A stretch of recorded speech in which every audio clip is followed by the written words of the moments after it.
Hi, I'm Betsy, and this is CAM Matters. Come join us for this last episode as we recap our previous 12 shows. And we're going to hit some highlights of some of the things that you might have missed. And I just want to say thank you for watching.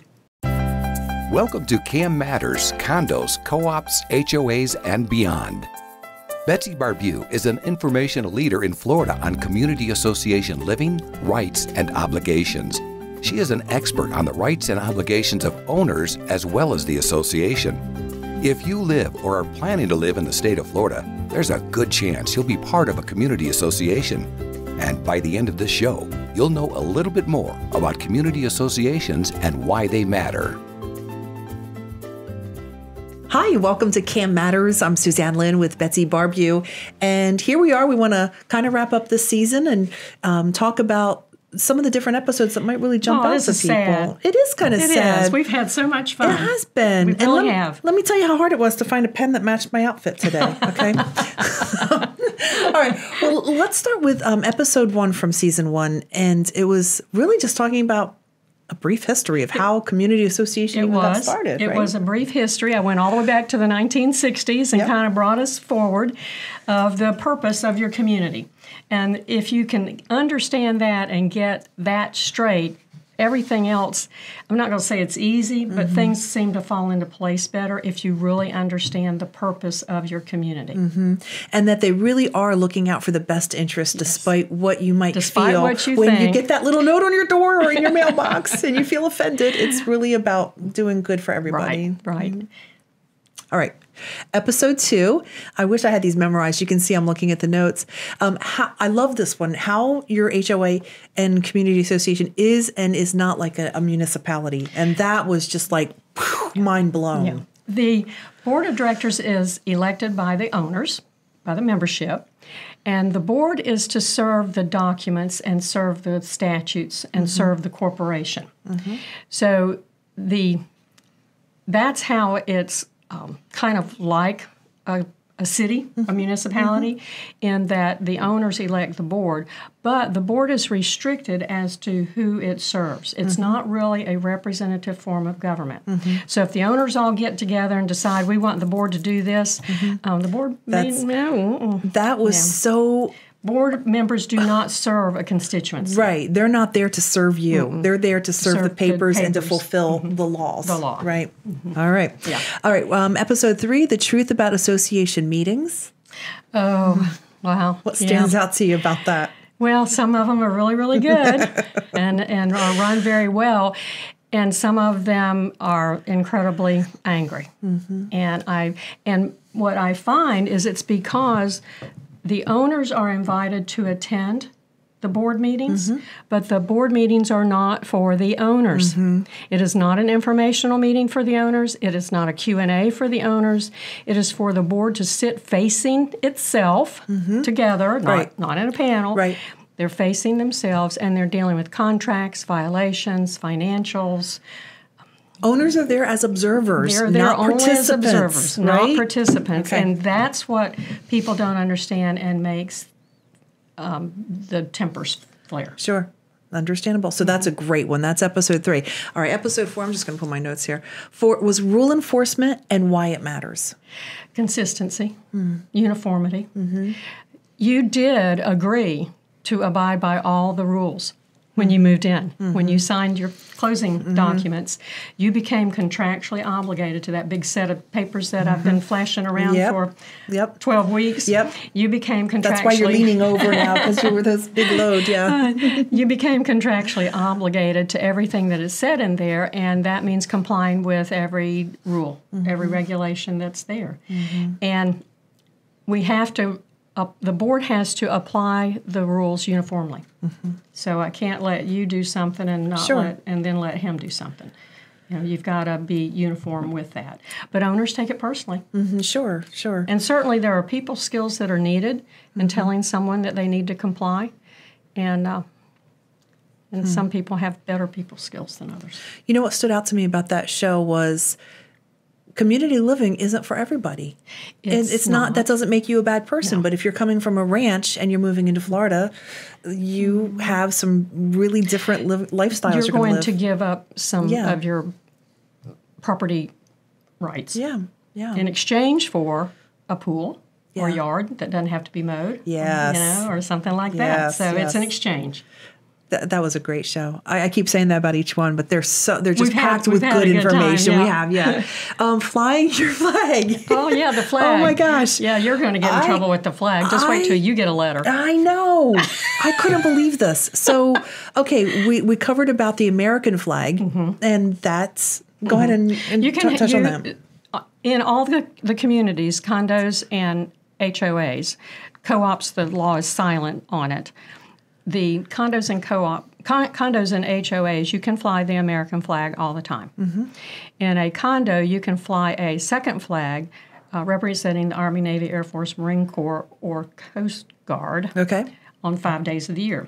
Kind of like the 5 military days of the year.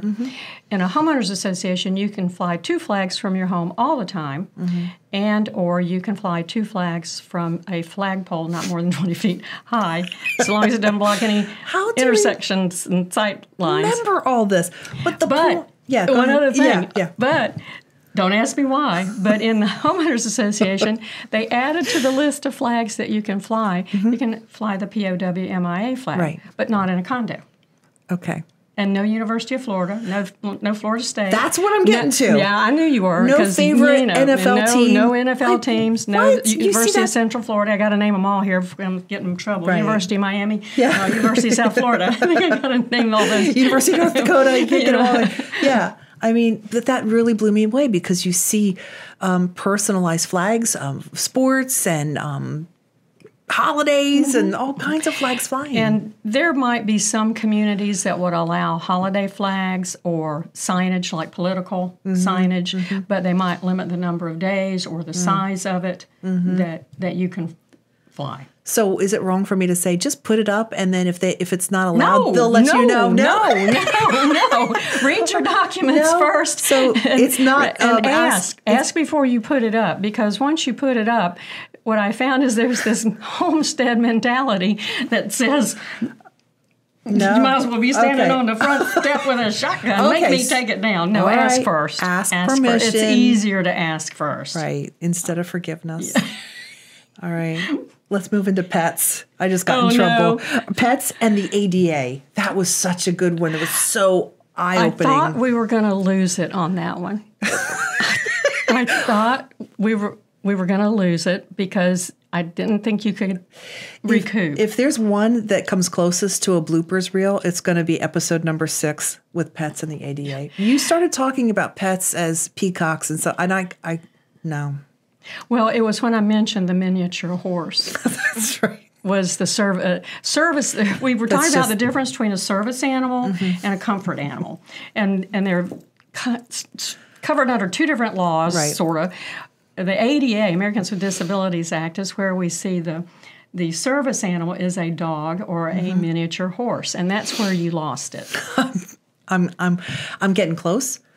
We're going to take a break, but definitely, seriously, if there was one show that I say you got to watch, it's episode 6. That's a really good one. All right, we'll be right back. Are you ready for a new career? Do you have skills or interest in management, real estate, construction, maintenance, accounting, strategic planning, project management, budgets, human resource management, lawn and landscaping, pool services, or any other expertise needed to operate a community association? If you do, community association management could be for you. For more information, feel free to email Betsy at betsy@floridacamschools.com or visit the Florida Cam Schools website at www.floridacamschools.com. Florida Community Association Management continues to grow. Career opportunities abound. Welcome back to Cam Matters. We're recapping season 1 of some of the highlights of each show. And as I think about episode number 7, we were just a day away from Hurricane Dorian coming. So we're like, let's hurry up. Let's do some hurricane prep information. Right. What stands out to you about that? What stands out is that I went to bed that night thinking, dadgummit, I forgot to mention one of the most important things. Was that a Southern cuss word? Yes, dadgummit. Yeah. Okay. Okay. It's like bless your heart. Okay. Yeah, dadgummit. But one of the things that I didn't mention was all of the work, besides the physical protection of the property and gathering in all the things that are going to become projectiles. Yeah. There are the records. And we found in Charlie, Francis, Jean, and Wilma, those were our hurricane years in 2004, 2005. Sounds like a rock band. Yeah. We were not all in the computer age, or we were in the computer age, but not storage in the cloud. Okay.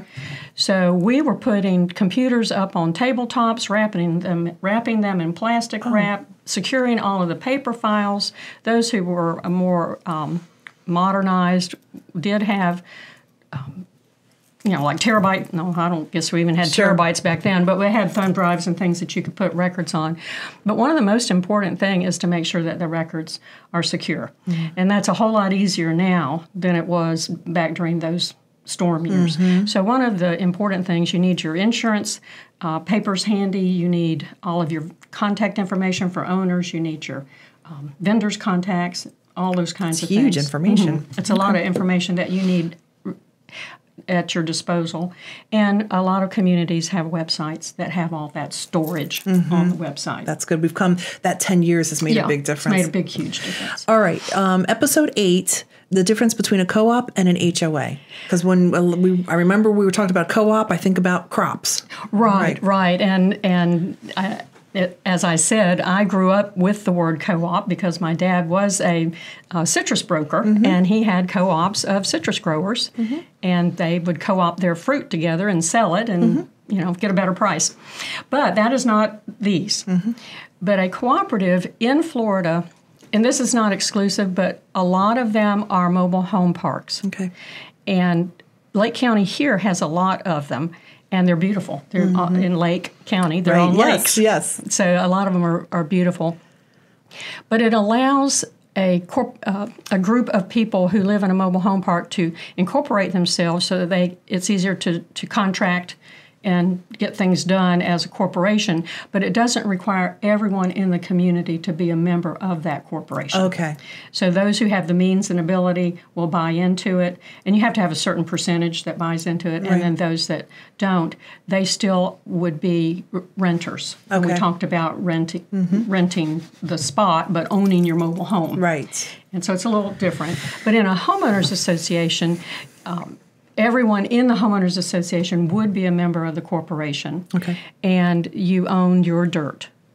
So whatever is on your dirt. So I'm thinking your intro, as you, for each episode, if you want a sample of a condo, a co-op, and an HOA, we've got a drone flying over. Yes. So you can see really a good example visually of what that is. So 9, financial matters. Oh my goodness. I remember we dug deep on that one. There's so many directions and it's so important. It is incredibly important. And you don't really look at your finances here the same way you would in a regular business where you're looking to make money and a return on investment, and we'll add 3% each year and charge more and make more money.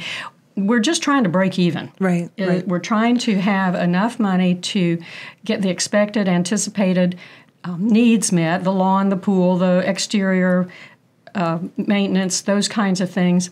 But we also are required by statute, condos and co-ops, sort of not for HOA, to also strategically save for the future replacement of the big ticket items like the roof or painting the buildings or paving.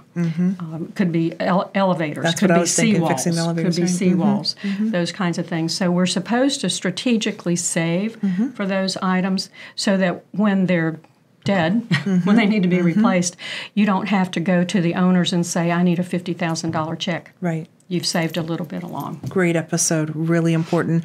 10th episode was hiring managers and why it might be right for you. There are 3 things that boards can choose to do. They can divvy up all the work and manage all by themselves, so long as no one is paid. They can do it themselves, don't need a license. There's no requirement that a board hire professional management. But if they do, the manager or the management company needs the license. There are some communities that are huge, and they not only have a manager, but they have 25 people on staff as employees that would do their maintenance, and they could have a whole accounting system, accounting department, all that kind of thing. And then there are some that are just big enough that the board isn't really qualified or wants to do the work. So they hire a management company who can then either assign to you a portfolio manager, meaning that manager is probably overseeing 10 other communities that are small like yours, or they can actually be the employer and place a manager at your property, and they do all of the HR and the payroll and all of that. Which leads us into episode 11, and this was one of my favorites because we got into personalities. Oh, we can talk about that Oh forever. my gosh, I love that. The different personality types of managers, that you don't need to be a certain type. You need to just know what type you are. That's correct. And I want you to go through the four parts of the brain again. I'm using the parts of the brain to identify the communication styles, and everyone has, as far as I know, everyone has a whole head. Right. So you've got all four of these that I'm going to describe, but you tend to use one or two pieces more than the others. Okay. And you need to know which you are, because communities have personality types too. So you need to hire based on who you are and what your balance is going to be. You need to know it's a good fit for you. So this part of the brain is our dominant, direct, determined, demanding, decisive, doer part of the brain. This is task-oriented, fast-paced, high-risk, doesn't need a lot of information to make a decision. Let's just get it done, and if it's wrong, we'll fix it later. Well, that scares the other three parts of the brain. Right. So this part of the brain is our influencing, inducing, interactive, impressive, interesting, interested in people part of the brain. And I call this the natural-born salesperson. They usually have a lot of charisma, a yes face. They've never met a stranger. Probably as a child, they spoke in complete sentences at a very early age. Being verbal is their strong point. They don't like paper. Right. Don't like paper. The back part of the brain, back right part of the brain, this is still people-oriented over here. We've got task-oriented, people-oriented, and people-oriented, but this is the slowed down, lower risk people person, and we would describe them as steady, stable, supportive, sensitive, sweet, and somewhat shy until they get to know you or until they get to know their job. Okay. And this is actually the backbone of our society. We need some stability in our society. The back left part of the brain, we're back over here on the task part of the brain, and this is the part of the brain that wants to make decisions, but let's slow down and do it right the first time. Let's ask every who, what, when, where, why, how question we can possibly ask. Let's analyze it to death, and then whatever answers it comes up with, it creates another whole set of who, what, when, where, why, how. Oh, wow. So the decision making is slowed down until that person creates a system or a pattern. And then they'll use that criteria to make the decisions.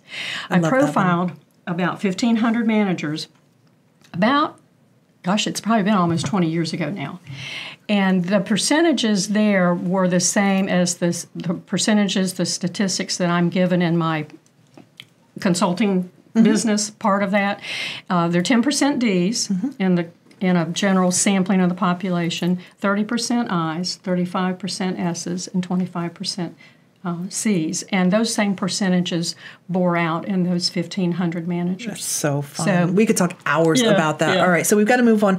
Number 12, episode 12, was a question and answer, and the one that stood out to me was about the fussy neighbors, the question about that. So the fussy neighbors, there are some things that are just not a board's responsibility, and sometimes with neighbors, fussing with neighbors. It's not the board's responsibility. If the neighbors are fussing with the management or with the board, then the board needs to take some action. But neighbor to neighbor, You want to be able to walk your dog and not have enemies because you're on the board. Yeah. So, and boards, and that's another reason to hire a manager.